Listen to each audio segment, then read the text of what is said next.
Bismillahirrahmanirrahim. Assalamualaikum warahmatullahi wabarakatuh. Okey, pada hari ini saya akan berkongsi kepada rakan-rakan semua tentang khasiat sayur-sayuran, supaya kita lebih faham kenapa sayur tu penting dalam pemakanan harian kita.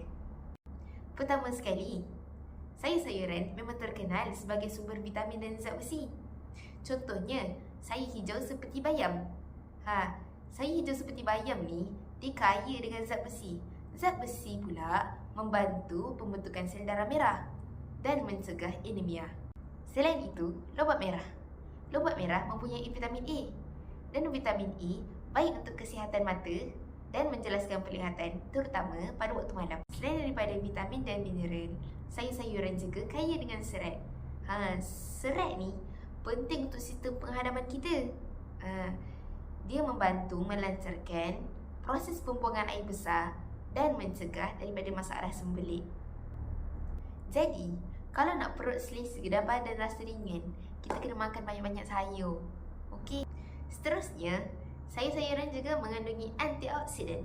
Antioksidan ini membantu melindungi sel-sel badan daripada kerosakan dan juga mencegah daripada penyakit kronik seperti kanser dan penyakit jantung. Contohnya ialah seperti tomato yang mengandungi likopena. Likopena ni baik untuk kesihatan jantung kita. Selain itu, pengambilan sayur-sayuran juga dapat menjadikan kulit lebih sihat dan berseri. Hal ini dikatakan kerana banyak sayur mempunyai vitamin C dan antioksidan yang dapat melindungi kulit kita daripada kerosakan. Sebab tu kena makan sayur. Seterusnya, vitamin C juga penting dalam penghasilan kolagen, iaitu bahan penting yang menjadikan kulit kita lebih anjan dan tidak mudah berkedut.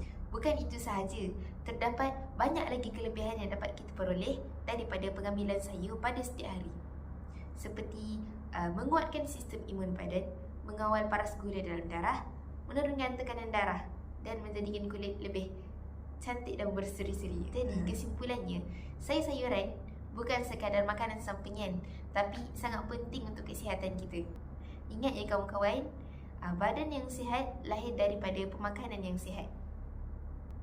Mungkin itu sahaja daripada. Sekian, wabillahi taufiq wal hidayah. Wassalamualaikum warahmatullahi wabarakatuh.